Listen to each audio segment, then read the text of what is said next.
James Bond is on a mission to unravel the secrets of making ideas that stick and products that sell using a system called brain glue. Brain glue is a concept that James has created, offering powerful techniques to make ideas stickier and more persuasive. It taps into cognitive processes that captivate attention and enhance the effectiveness of communication strategies.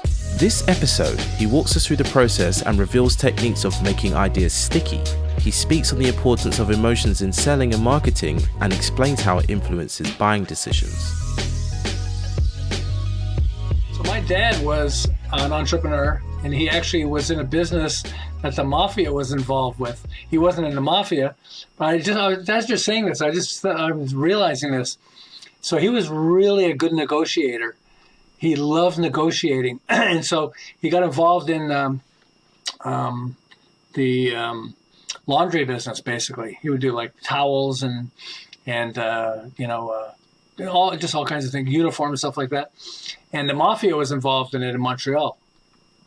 And so rather than leaving it because he didn't want to get pushed around, he became friends with them. It was not illegal. I mean, I don't think so that I know, but. People liked him, and they liked him because he was genuine. He would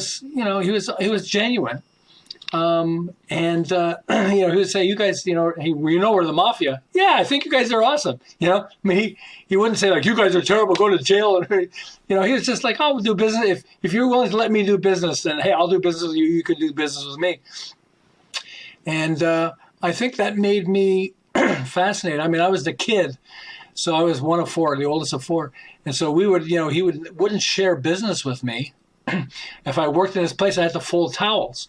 We always talk about my youngest brother would say, yeah, we're experts at folding towels. You fold towels, and as soon as you're done, another truckload comes in, you go, okay, here we go again, and you get used to the fact that your brain has to go off and do something else because that supply is never stopping. But he would never share business with me. And that became fascinating and torture for me because I wanted to learn business. Like how do people make a living and do what, and how does money get made and all that stuff. And it led me to first eventually running an advertising agency in Montreal. And we worked our way up and then eventually had some of the world's biggest clients in the world, like Kraft Foods, Timex, Avon, Abbott Laboratories, Seagram's, the booze company. Their world headquarters is in Montreal. I was fascinated by that, and that's how I got into marketing. And marketing is awesome because you get to, even if you're an advertiser, you get to experiment on your clients. So typically what you do is, you read something or you get a crazy idea, you go, okay, 80% of what I do is going to be tested stuff that we know, and it always works. And 20%, I'm going to experiment, and I get to experiment and try stuff and I go, whoa, that worked. I couldn't believe it, And so I had an opportunity in Montreal. I live in Southern California now. And in fact, we named our middle daughter, we have a son and 3 daughters now. We named our middle daughter, we give her the initials LA. So we knew as soon as Lauren was born, we moved to, so she's 36 now. So we've been here for 36 years.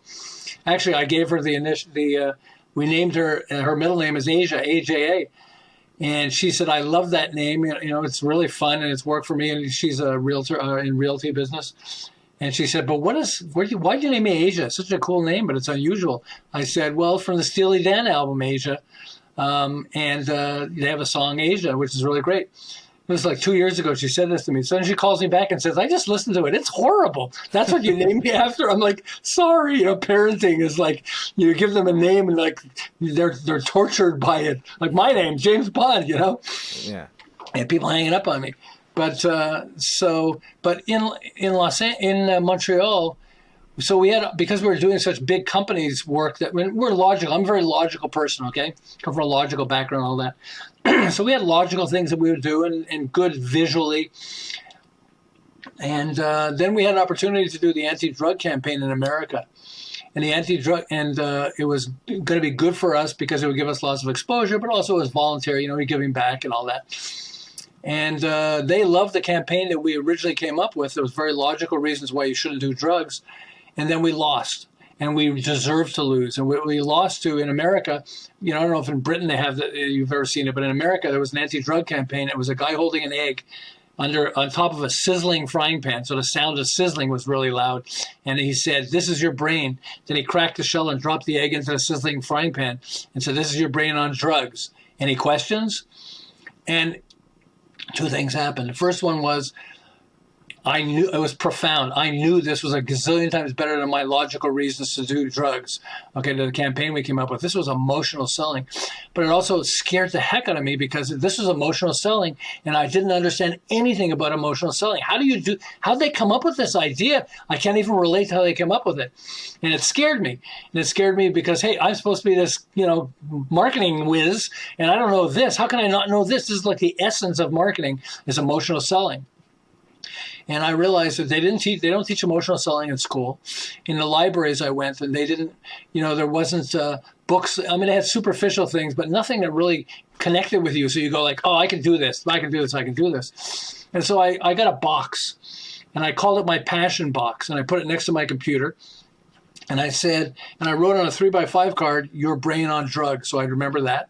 And I put it in my box, my passion box. And I said, first I was terrified. Okay, I got sleepless nights, but eventually I said, the scientist in me says, I wonder if I could figure this out. So here's what I'm going to do. I'm going to put things in my passion box, and I'm not going to overanalyze them.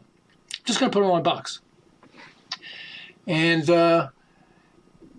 every time I hear something or see an ad that's just fantastic, that's definitely emotional selling, I'm going to put it in that box. But I'm not going to overanalyze it. At some point I will, but I'm not. And I've been doing it for 35 years, by the way, so it's a box that's really full of stuff. But my wife hated going to doctor's offices with me because I'd be going through the magazine. I go, oh, wow. She said, do not tear it out of the magazine. I said, no, I need this. This is amazing. So she would sit as far away from me as possible. I do not know that guy, okay? Tear it out, put it in my pocket, and then put it in the box.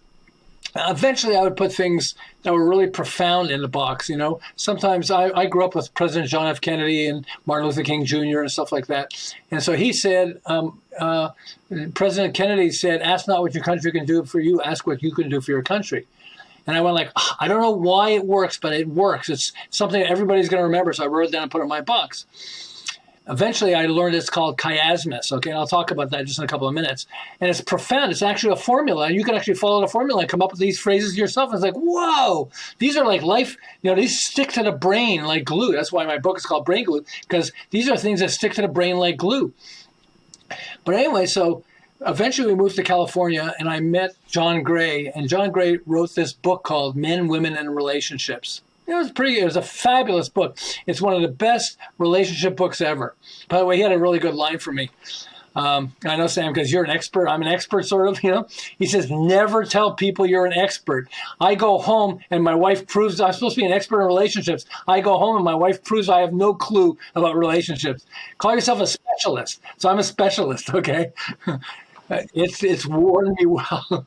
You're an expert. No, I'm a specialist, So these examples you're giving, are they examples of left brain or right brain selling? Because right I'm brain really interested selling, in emotional.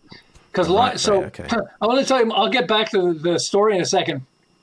My book was originally called Sell More with a Right Brain Marketing Strategy. That's very left wordy. brain, by the way. That's left brain. And so Jack Canfield, who wrote Chicken Soup for the Soul, the guy sold 500 million books. He doesn't need me to tell him anything. He sold 100 million Chicken Soup for the Soul and 400 million of the Chicken Soup for the Teenage Soul, Chicken Soup for Cancer Survivor Soul, stuff like that. 500 million books. This guy doesn't need me telling him anything. But he read my book. First he got mad. He said, I started reading your book. I'm doing an ad for my book here, okay? But it was exciting. It's exciting when somebody famous does this. And he says, your damn book, I couldn't put the thing down. He said, you're torturing me because I have so many things to read. And I started reading it and I couldn't put it down. And I've got copies for everybody in my company. Everybody's required to read your book. I said, oh, thanks. Hey, can I put that in my, can I use that? He said, yeah, okay, fine. On one condition. And what's the condition? You change the name. You teaching us right brain selling, and you've got a left brain title, Sell More with the Right Brain Marketing Strategy. The whole book is about brain glue. You got to call the book Brain Glue. And you change the title, you can use my testimonials. Okay, so do I have to? Because when you publish a book, after so many reviews, you hit Amazon's, what do you call it? Algorithm, Algorithm, thank you. And then because of that, suddenly the sales go off. And I had a lot of reviews because people really love the book. But he said, no, you've got to change the title. And he was right, because I had a lot of people who said to me, I had two problems. They said, I couldn't remember the name of your book because the title was so long.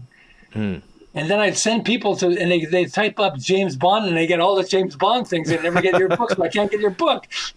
I'm so glad you changed the title to Brain Glue, so now at least I can tell people Brain Glue is the book, you know. But so, and he was right, and it's right brain selling, emotional selling. You want to trigger the emotion side of the brain.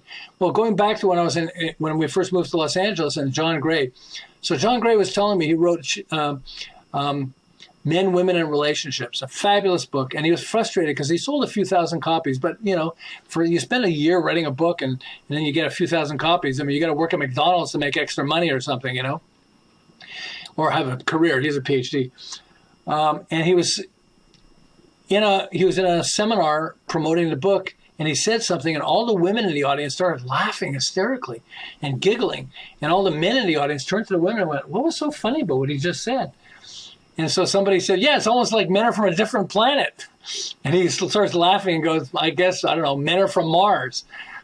Well, Sam, I don't think we're from Mars. Just tell every woman, you know, I don't think we're from a different planet. We might be, but let's pretend we're not. But everybody started laughing when he said men are from Mars. And when he went home, he went like, you know, that was really engaging, emotionally engaging. When I said men are from Mars, they laughed. Well, if men are from Mars, where are women from? I guess women are from Venus. Venus is the god of love. And then he got this crazy idea. What if I change the title of my book? I love this book, and people aren't getting it. So why don't I call it Men Are From Mars, Women Are From Venus? And I'll do references of Men Are From Mars, Women Are From Venus in the book. I'll keep the same book, but I'll do references to Men Are From Mars, Women Are From Venus throughout the book. What do you think happened? Almost overnight, he went from selling almost no books to 500,000, then 1 million, then 2 million, then 5 million. He sold, get this, 50 million books of Men Are From Mars, Women Are From Venus. Okay? And so when I got home, it's 50 million. So from a few thousand to 50 million, all because he changed the title? That's it? That's what he did? It's true. It's because he triggers brain glue. He triggers parts of the brain that make it, you know. I was in a bookstore. I remember buying, you know, I'm in a bookstore. And I go, Men Are From Mars, Women Are From Venus? What's that? And I picked it up, which is the first step to buying it, is picking it up, right? Yeah. And on Amazon, it's like clicking it, okay? But so I picked it up, and I started looking through it. Oh, this is great. I got to get it. And I got it. And that's how he sold 50 million books, because it engages the brain so much that you go like, whoa, and it gets you started. Because we're bombarded with information every single day. I mean, people walk around, they almost get hit by traffic because they're using their phone while they're crossing the street, you know. So when I got home, I'm putting the book inside my passion box, and I said, wait a second, this is too good, too valuable. All you had to do is change the title, and suddenly it radically sold a gazillion copies. And so I said, let me dump my passion box on my bed and see if I can group things in different categories. And then I started realizing, okay, if it's a metaphor or analogy, okay, because we're not really from a different planet. All you girls out there, we're not from a different planet, okay? Just in case maybe you think we are. But it's a metaphor or analogy. And I went, okay, the TV show Shark Tank, you know, Shark Tank is not a tank full of sharks. You know, it might feel like it if you're on the show, but it's investors. But if they called it Investors Club, do you think it would be as successful as Shark Tank? I don't think so. There's something that triggers. I know now it isn't, because there's something that triggers in the brain. I've done a lot of research on this. I was watching a TV show on Discovery Channel on the history of Dreyer's ice cream, and they launched it during the Great Depression. They had chocolate ice cream, vanilla ice cream, and strawberry. That was all that existed. So they decided they were going to have chocolate ice cream with nuts and marshmallows, and they're going to call it Rocky Road. Well, Rocky Road is not, you don't open it and there's rocks inside it. Sorry, okay? It might feel like it sometimes, but it's not. But it feels like a rocky road because it's bumpy, and it was clever because they used analogy. But it also uses two other tools that are brain glue tools. The second one is alliteration, Rocky Road, okay? And I started doing research and realized how many blockbusters started with nothing often and became blockbusters that use alliteration. Coca-Cola, PayPal, TikTok, you know, I mean, Bed Bath & Beyond, Best Buy. I mean, they're just, you know, there's so many. In fact, hang on a second, I want to do this. Alliteration has tools like movies, Beauty and the Beast, Pink Panther, King Kong, Peter Pan, Dr. Dolittle. You think it's a coincidence that they chose alliteration? How about this? Famous celebrities, Chevy Chase, Marilyn Monroe, Marilyn Manson, okay? I mean, Jesse Jackson. Anyway, it goes on. There's terms, Cape Cod, baby boomers. I'm a baby boomer. You know, if they call us, you know, old people, I don't know if they call us, but anyway, baby boomers, it sticks. Yeah. You know? Cool as a cucumber. Cream of the crop. Dead as a doornail. How dead is a doornail? I want to know that, you know? Yeah. But I mean, it's because they use alliteration, it sticks to the brain. And so think of TikTok, okay? TikTok's massively successful. If they called it the Chinese social media platform, you think it would be as successful as TikTok? No. Yeah. You know? And so alliteration was another one. Then the third tool that Rocky Road used was humor. And humor is tremendous. It triggers something called oxytocin that goes into the bloodstream that actually makes us more receptive. So if you tell a joke, it makes people much more receptive to saying yes to you. And so for them, the humor was the Great Depression was called "We're All on a Rocky Road." They called it the Rocky Road. It was actually a name that they called it. So they said, so we're all on a rocky road. We might as well eat Rocky Road ice cream. It's kind of funny, and they would go, "Oh, that's funny. I'm going to buy that ice cream." But anyway, so because they used several of these tools, it exploded like crazy and became successful. Then I recognized rhyme. So I grew up with Peter Piper picked a peck of pickled peppers. Okay, The best a tongue peck of twister pickled ever. peppers. Peter Piper picked. Peter Piper picked a peck of pickled. Yeah. I could say it, even though the last time I heard it was when I was like 5 years old or 4 years old. You know, we have. There's just so many of these nursery rhymes. Jack and Jill went up the hill. To I say it, and the audience goes, "Fetch a pail of water." If they remember that, Jack fell down and broke his. You know, I'm old. I was like 60 years ago was the last time I heard that. On my deathbed, you could start by saying Jack and Jill went, and I would finish the phrase because it sticks to the brain. And it wasn't because it's repeated over and over again, although that could help. But it wasn't that. It was because rhyme sticks to the brain. So we have O.J. Simpson in the O.J. Simpson trial in America. And Johnny Cochran, his attorney, said, if the gloves don't fit, you must acquit. Or if the glove doesn't fit, you must acquit. And there were two, and with all this pile of evidence against him in the murder trial, they still acquitted him. And I remember two of the jurors were on being interviewed, and the interviewer asked, with so much evidence against him, how come you let him go? And one of them said this while the other one was nodding her head in agreement. And she said, hey, we knew if the gloves don't fit, you must acquit. The gloves didn't fit, we had to acquit. It's so powerful that could you get somebody off from a murder trial. So rhyme is a really powerful tool. In fact, I'll give you this tool, this phrase. This phrase got Wonder Bread was the largest selling bread in America for a decade. They invented sliced bread. We have this term that we use as, wow, that's the greatest thing since sliced bread. They're actually referring to Wonder Bread because it was the first time they actually sold bread that was sliced. And they dominated the market. But it's bleached bread, it's white bread. And so there was an illness called pellagra, which is similar to the COVID one that we all had. The people were dying and people couldn't figure out why they were dying all over the place. It turns out they didn't have enough vitamin B3. Today, they put niacin in foods and stuff, and niacin has a lot of B3 in it. And so, but the competitors to Wonder Bread came up with this phrase. They said it to journalists, and suddenly it was on every newspaper, and people stopped and almost threw Wonder Bread into bankruptcy. You know what the phrase was?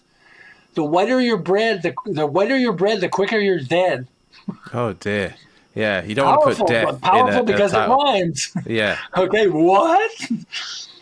So rhyme is another one of the tools. Okay, I recognize it's really, really powerful, and you can use it to become, really successful. Then, and in fact, there's a Squatty Potty is a monster of a Blockbuster product.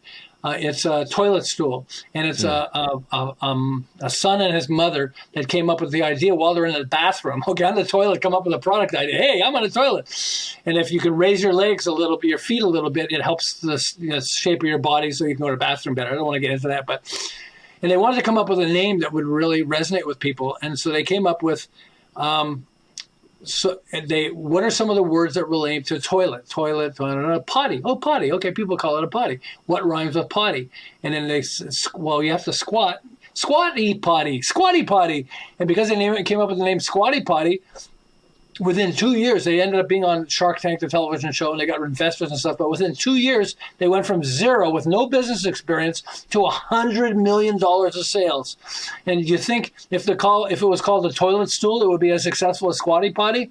No, you wouldn't even remember the name. But Squatty Potty, what a name. You're almost laughing when you hear that name. And then you go, okay, I get what it is. Hey, that's interesting. And, and so rhyme is really powerful.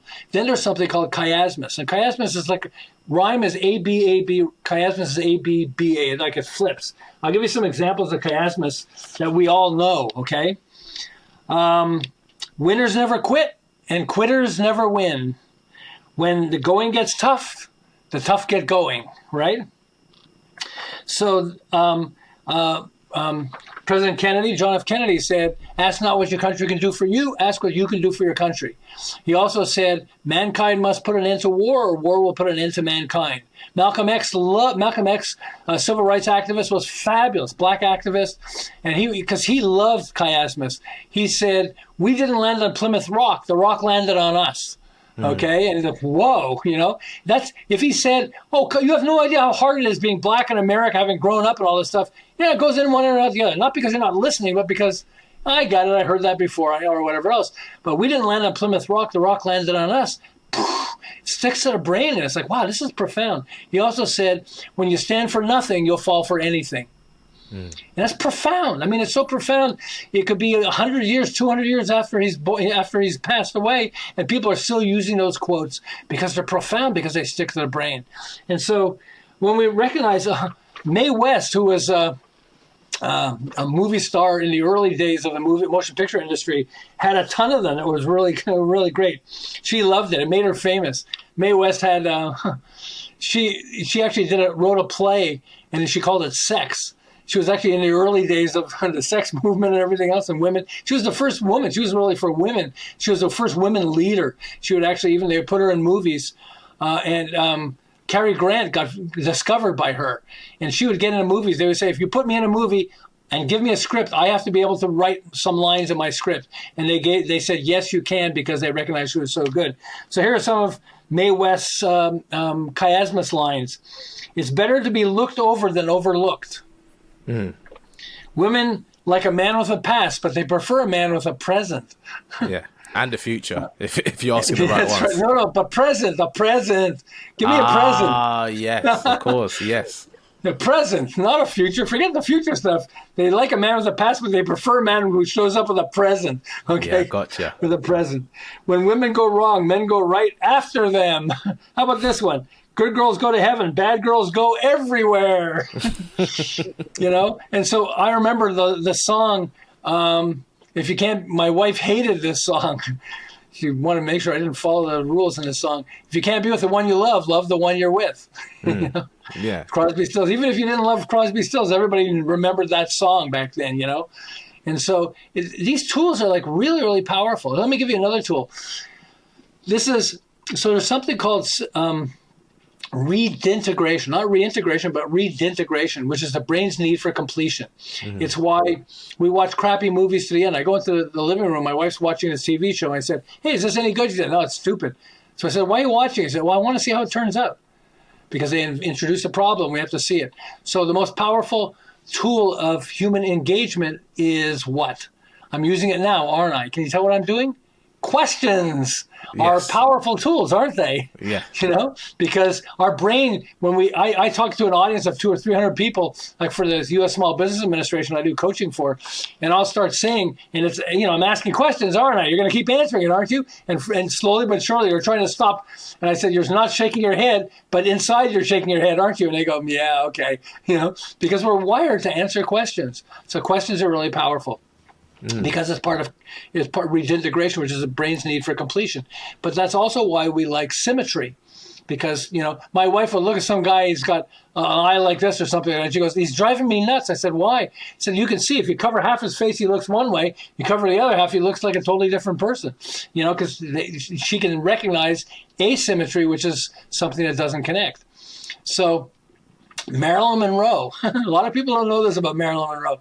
So her name was Norman G. Not everybody, most people know. And she changed. One of her managers said, Marilyn, you should change your name to Marilyn. And then I think it was her stepfather was named Monroe, so she went Marilyn Monroe, which uses alliteration, Marilyn Monroe.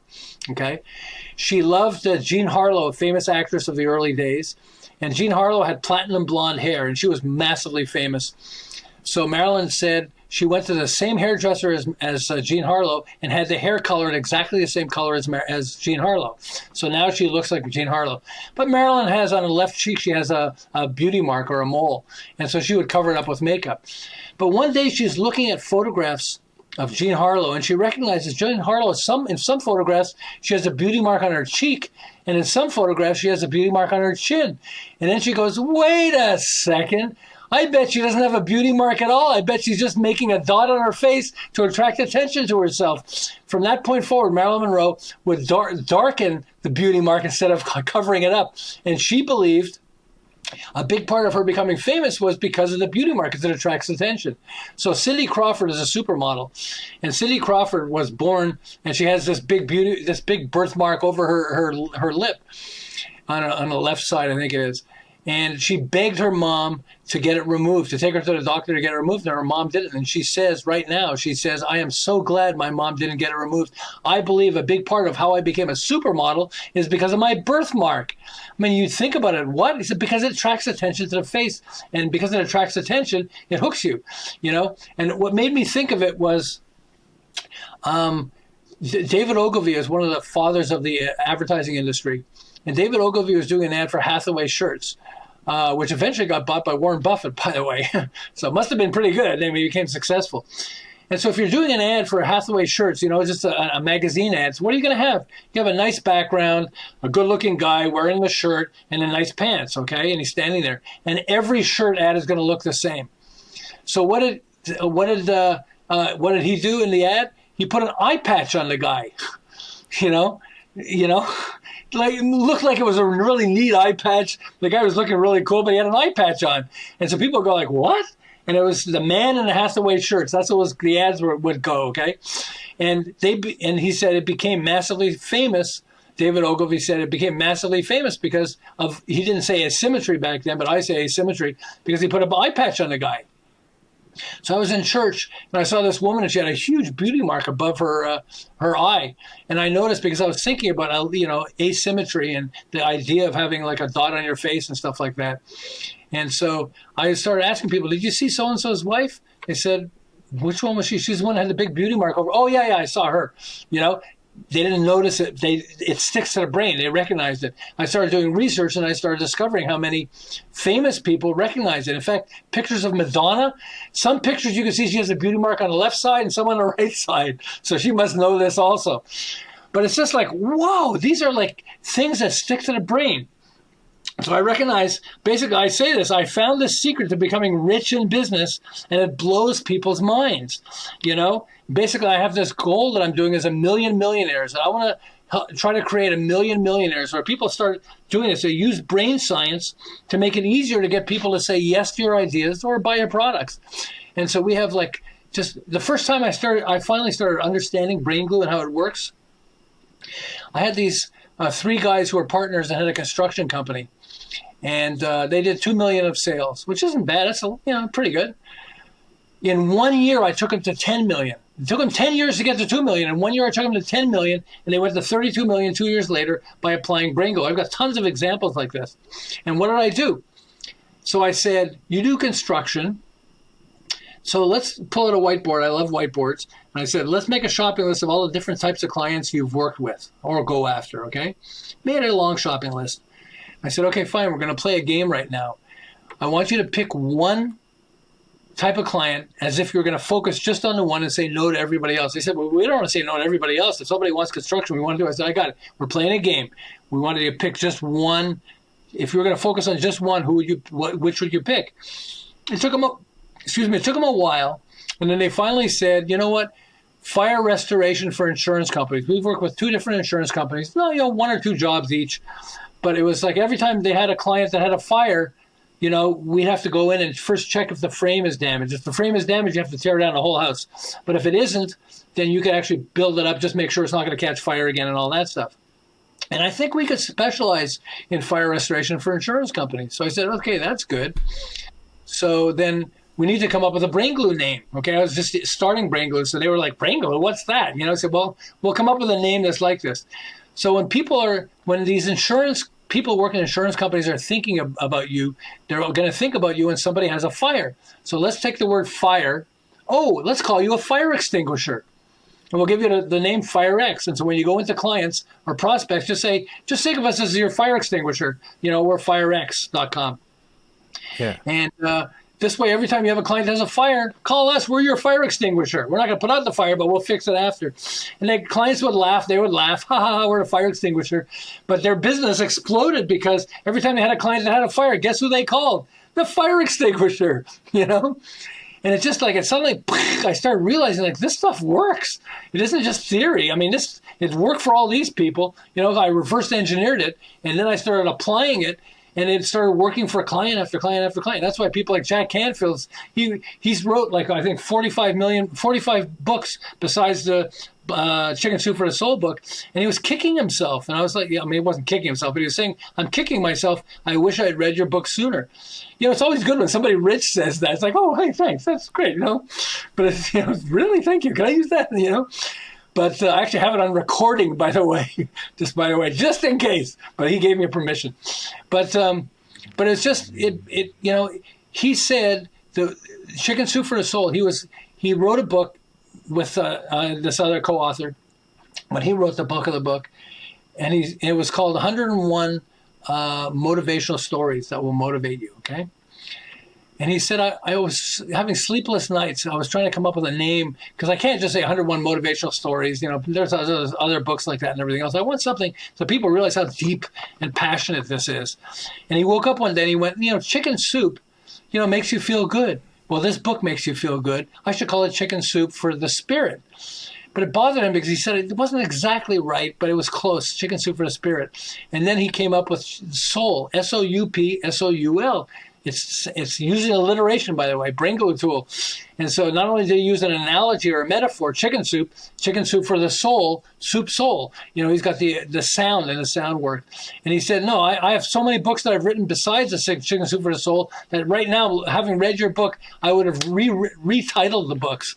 And it made me realize, like, wow, this is like on this. It's fun. It's so much fun that, I want you guys out there, become millionaires, just, check brain glue out. Even if hopefully you buy it, but even if you don't buy it, check it out because you can get excerpts of it and stuff like that online. And it helps you to understand and recognize. And this is the thing, Sam, this is the thing that's the most important that we have to recognize.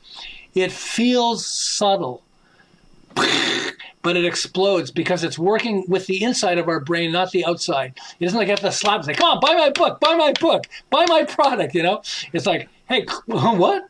What did you just say? Look at her face. She's got a birthmark on her face. Well, that's interesting. Oh, it's subtle, but it's subtle enough to turn her into the famous. Yeah. And I'm wondering, how can we kind of use brain glue in our businesses? You mentioned the FireX thing. So, having a name that kind of sticks into that person's brain. But let's say we've got an entrepreneur out there whose the business is established and they're struggling to get more leads. The more leads you have, the better your business is. So I'm assuming by using brain glue techniques or using brain glue in their business, they'll be able to get more leads. So I'm wondering what are the processes that the listener can go through to kind of get an element of brain glue, obviously from this conversation, I'll show you how. So the first thing you want to consider is a metaphor or analogy, and you want to come up with the craziest one possible, okay? We tend to live in a box. It's got to be logical and everything else. I'm going to give you an example, okay? This guy he didn't read my book, but he's brilliant, Paul Tran. Paul Tran came up with an electric razor that shaves man's private areas. I don't want to get too much into that, but shaves man's private areas. And so he came up with an analogy or a metaphor that is making everybody laugh, and it's called the lawnmower. Okay? So what happens is as you're buying, laughers are buyers, okay? He eventually up calling his company a Manscaped, okay? I want to give landscape man, so I'll call it Manscaped and buy the lawnmower. And the lawnmower became a monster of success. And so why? I guess guys are really into it, obviously. But the other one is, guess what? I just bought the lawnmower. You turn into a salesman for it because you start telling other people, guess what? I just bought the lawnmower. Guys do. Us guys do. We probably won't tell a girl. We might. But, it's funny.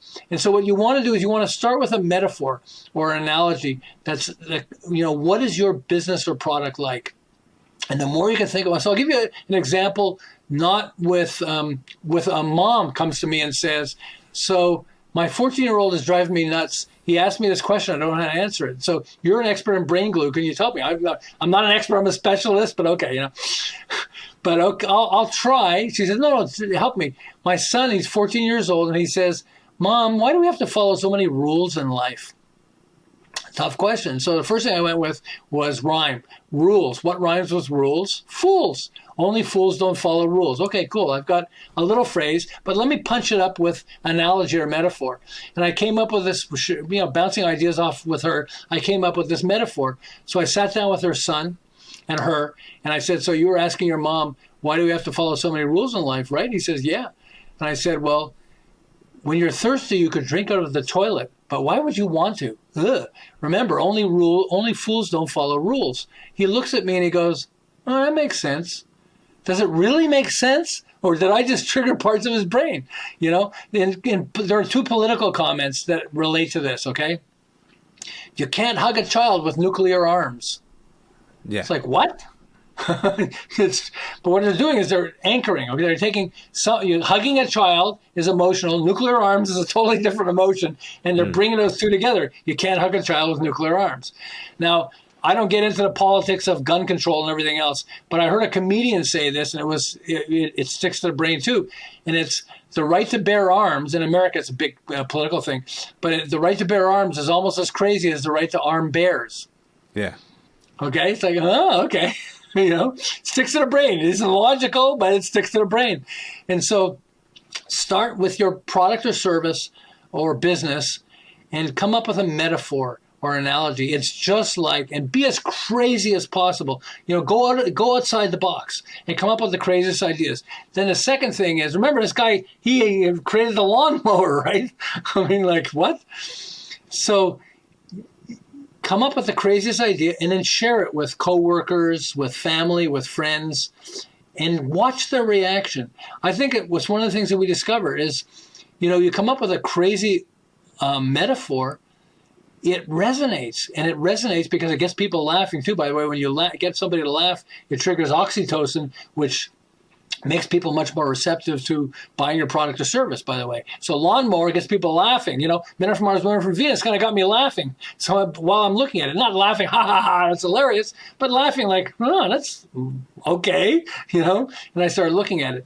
And so when you use that and start with a metaphor, it can really help you to come up with, a name or description for your product or service. In fact, we had a consulting company.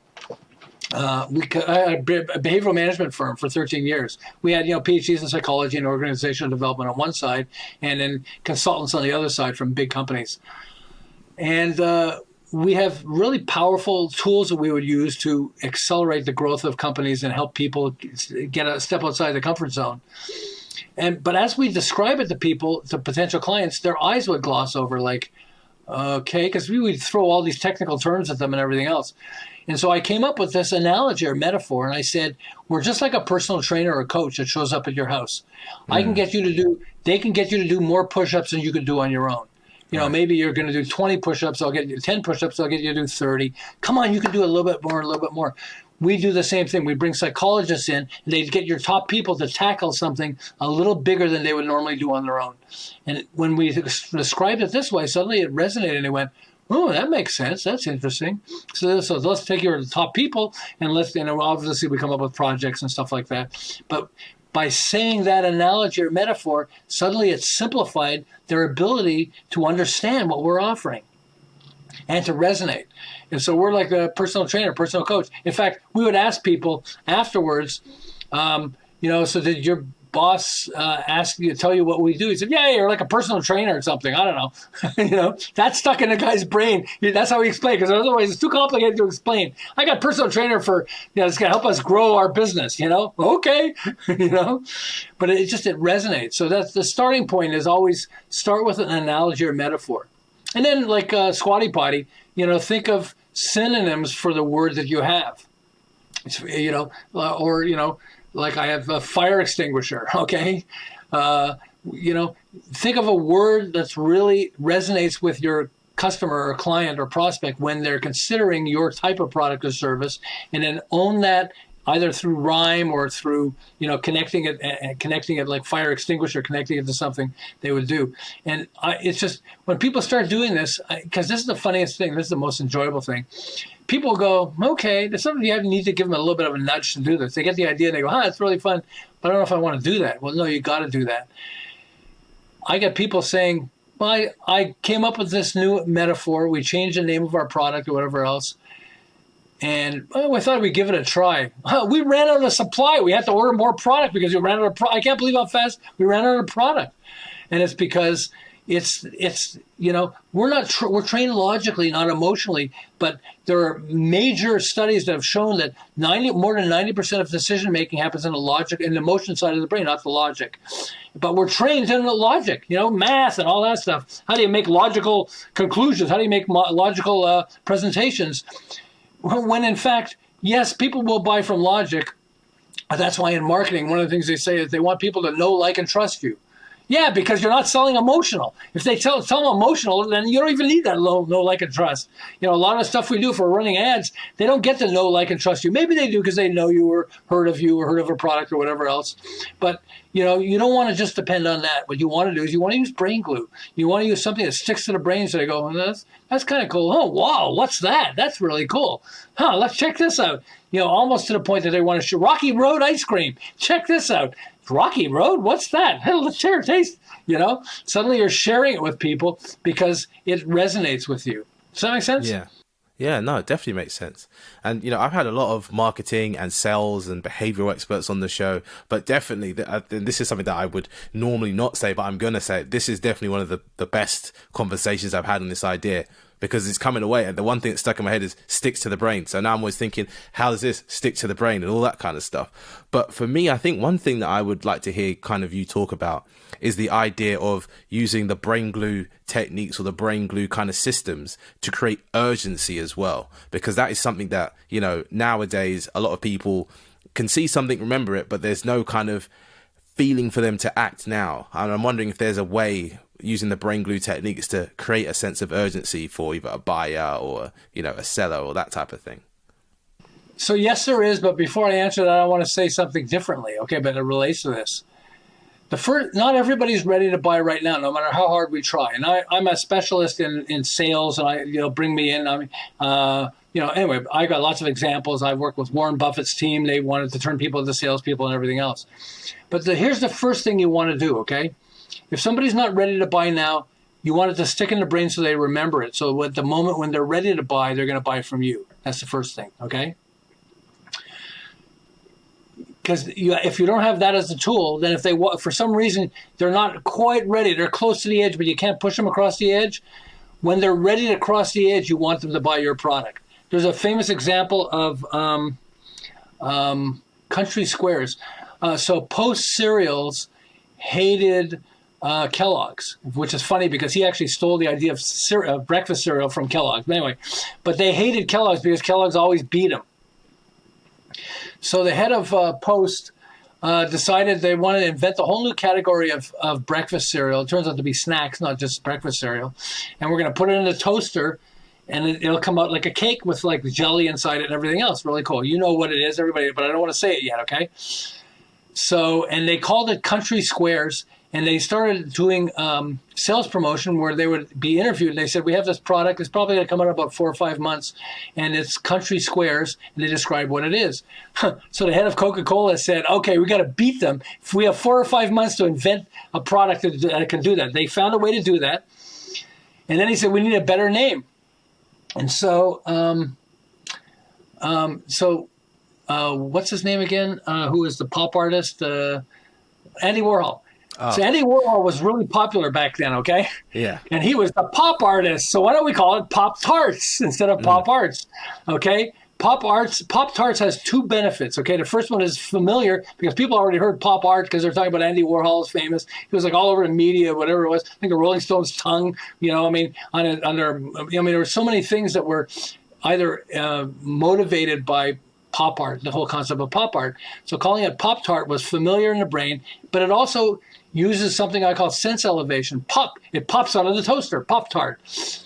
And so they launched it, and almost overnight they ran out of product. And they had to run apologies. Sorry you're buying it. We didn't realize how many people were going to buy this thing, okay? But even though they didn't, the Country Squares, they launched it, a couple of months later. No one would buy Country Squares. They actually eventually stopped selling the product because Kellogg's came up with a better way to describe it. Yeah. Country Squares. It's like, really? We invented it. Too bad. We have the name Country Square Pop Tarts. We own it. Ha ha ha. Because they have a name that it resonates a lot more with audiences. And so what you want is when people are ready, most brain glue tools, you're asking me the question of how do we engage people so that they want to buy it right now. Yeah. Well, the good news about brain glue is that if you take like Chicken Soup for the Soul or Men Are From Mars, Women Are From Venus, if you're in a bookstore, you're looking on Amazon, you want to get high numbers so that their algorithms will work. But the bottom line is when you see it, it goes, oh, and you stop for a second because we're so bombarded. And so just by nature, it does stop you, okay? It does get you wanting to buy right now. But the second thing is, not always, but often. The second thing is there are certain tools, like Takeaway is a really powerful tool. It's like, look at Apple. Apple Computer, they know that 1 million people are going to want to buy their upgrade of their new phone, right? So what do? They make a limited supply so it runs out. So people are standing in line waiting to get it. When I talk about it in Brain Glue, the power of Takeaway, okay? And it's, when you take it away from us, we want it even more. And so it's the nature of, how our brain works and how our brain. But remember, the reason people don't buy right away is because it doesn't trigger the emotion side of the brain. Once you trigger the emotion side of the brain, you can actually get people buying your products and services right away. You might still, for my book, I still have to let people know about the Brain Glue book exists. But I got tons of people buying the book. And I don't have to say anything about it. They just go, they either see it in a bookstore, they see it in on Amazon, or somebody referred them, or they saw it because there are lots of ways to do it. I'll stand in line. I do this thing. I torture bookstores. Okay. Like we'll go to an airport and I'll take a couple of my books and I'll put them on a bookshelf in a bookstore. They can't sell it. Yeah, exactly. But part of what I did was I want to see people buy it. So they're standing there looking, Brain Glue, what's that? Huh? That's weird. It's kind of Jack Canfield quote, mind blowing. Okay, huh? They start looking through and they go, okay, I'm going to buy it. Especially at books at the airports, and they walk to the cash register. And I'll stand at the cash. My wife is the one that came up with the idea, by the way. But when they're ready, there are two things you want. When they're ready to buy, you want them to. You touch them and you want them to buy yours, okay, because they're ready to buy. Those are the first people you want. The second one is people who are not ready to buy yet. What you want to do is the second thing is what you were talking about, which is you want to trigger the buying emotion so they want to buy right now, okay? And Brain Glue does a lot of that, but Takeaway will add to that. But the third thing is if they're not ready to buy yet, but they're thinking about it, then you want to stick to the brain, so they're going to go out of their way to do it. I talk about Brain Glue. I have this guy who said, I heard you were talking at one of the Small Business Administration things, and you talked about it 2 months ago, and I just went and I bought it today. I said, well, how come you waited so long? He said, I wasn't ready. He said, you weren't ready to sell more? I said, I'm trying to make millionaires, He said, no, I got it. But we had enough going on that I wasn't quite ready. But it was sticking in my brain. And every once in a while, I just think of Brain Glue again, where we have to write an ad for our thing. And I thought of Brain Glue. I said, gee, I wish I had that book. And I started, we came up with a new product. I had to come up with a product. And I went, oh, geez, I wish I had Brain Glue. And eventually, but he said, I'm just, like a jackass or something. I just, I'm stuck. It takes me forever before I finally make a decision. And I finally said, to heck with this, I bought the book. And he said the same thing Jack Canfield said. I couldn't put your damn book down. It was like I started reading. I figured I'd get some ideas. I was like, oh, I'm writing notes. I'm like, you wouldn't believe how many things I've written in this book. So thank you, sorry, thank you, But it's just because this is the thing. I didn't invent brain glue. I invented the term because it sticks to your brain like glue. But it exists. We were using it and we didn't even know it. We use rhyme. We use Jack Canfield used brain glue. He didn't even know he was using it. He knew passionately he wanted something that was going to resonate with people. And he didn't just want to call it, 101 motivational stories, because it's more than that. It's something that affects you deeply. And then he came up with, wow, a chicken soup for the soul. And then suddenly he became world famous. I mean, he's massive. He's a monster of success. And it's because it resonates with the brain. And it's we want to get inside the brain. We want to get in there so fast and so easily that it resonates. So I'll give you two examples, by the way, that aren't in the book but that relate. A major example, and it's past, present, future. And this is really profound for people. The most powerful tool you have is questions. And some of the most important questions are, we had an advertising company, okay? For example, past, have you ever worked with an advertising agency before? Whether they said yes or no, we would say, well, what worked for you and what didn't work for you? They would tell you, okay, are you working with one now? What's working for you? What's not working for you? In the future, in the ideal situation, what would you love to have happen? They're telling you how to sell them. Past, present, future. Okay, I have a psychologist, and they'll say, have you ever worked with a psychologist before? Or neuroplasticity, okay? I have a brain glue line I said to them. So neuroplasticity, if you want to mold plastic, you need to warm it up first, right? That's what you need to do to your audience or your patient. You need to warm them up first before you start hitting them with the tools. Oh, wow, and they're all saying, it really makes sense. Well, I just hit them with a little bit of metaphor. But yeah, so just, sorry, I lost my train of thought because I was thinking of neuroplasticians. They're having me speak to them. I said, I'm not a neuroplasticist. I don't care. You have to talk to them because we're dealing so much in theory. You're dealing with reality that it's much more powerful. And we need to have you educating all these neuroplasticians. Okay. But it's just, it's, when you start to understand how the brain works, it's fascinating. And it's, it's fascinating. I just find it amazing. Yeah, no, you've got so many tools, tips and techniques, and I'll let you know this because we're coming up to near the end of the interview, but I had a list of 15 questions, and in the last 50 minutes you've basically mentioned and answered all of them without me having to ask them, which is so fantastic, because for me, I was like, okay, cool, I'm going to dive into this guy's concept and theory and hopefully tease out the right kind of points and stuff, and I'm going through and reading them, and I'm like, oh, yeah, answered that, answered this, answered that. But I guess one thing that I'm curious about, and this is more so about you than the idea of brain glue, obviously, when you're running for office, you would go, oh, I'm obviously going to vote for myself. Everyone kind of subconsciously knows that. So I'm going to ask you, what's your favorite book? You've mentioned two quite extensively, one obviously being Brain Glue and the second being Chicken Soup for the Soul. But I'm wondering, for you, what is your current favorite book, or what is a book that had a profound impact on you? And it doesn't exactly have to be a book, but it could just be a teaching or an essay or something. One. Yeah? Predictably Irrational. Right. Yeah. Predictably Irrational. If you're in marketing and you haven't read that book, you got to read it, because he's showing that people are irrational, but you can sort of figure out what people are doing. It's profound. He's I forget what they call it, economist who's market economist. I forget what it's called, but he's contributed to this whole area where people are recognizing, why do people do what they do? We think people are going to do things that are logical. We don't all do things that are logical. When you understand why people do things, then you go oh. In fact, the story, he starts to tell the story. He says he was in a hospital in Israel. I guess he's Israeli. And he was and he was all burnt. He had burns all over his body.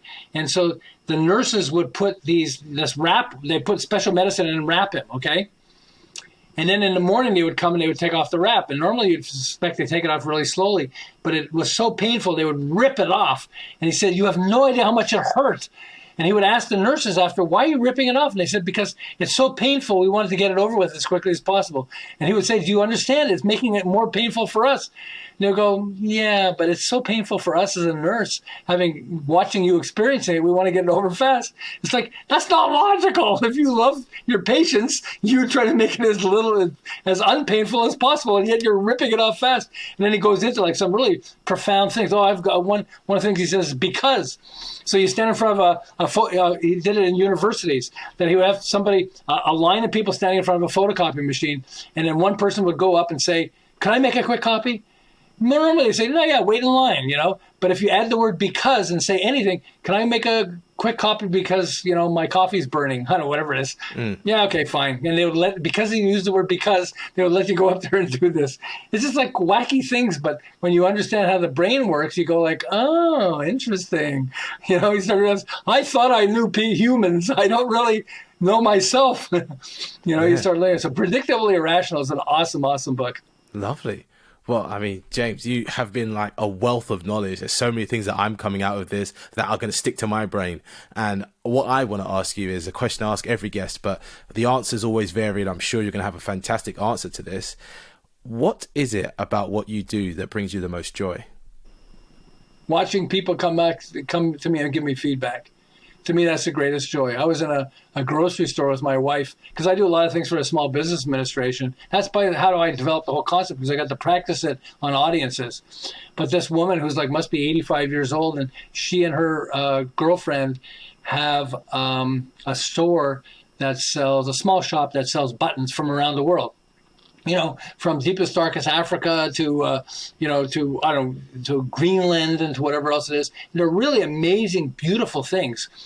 And she comes up to my wife and she says, your husband is amazing. He helped me. I'm like embarrassed, like, sorry, But she said, he helped us. Our business was in trouble and now we're doing well. We're getting orders from around the world. It's so much fun. And it's all because of him. It's just, I'm not bragging because of it, but I'm saying for all of us, it has to be, there's a moment where you get a moment of joy that, we're giving back. One of my favorite movies of all time was Pay It Forward, and it was just that whole concept of, if you get success, if somebody helps you and you don't pay it forward, then you're making the world better by paying it forward. And so it's just, to me, it gives me the greatest joy is when people give me feedback on what they've tried and that has helped them. Where can the people find you online? The book is easy to get, and it's if you go to braingluebook.com, you don't have to struggle through Amazon. It'll take you right to the Amazon page. Not a sales page, it's an Amazon page, okay? And then you can actually get samples. You can hear, we've got an audiobook too. And that's really a fun, you don't have to hear my voice, it's good. We have this awesome guy, Johnny Unitas, okay? But he's not really there's a football player named Johnny Unitas, but he's got this name, but it's great. But he's hilarious.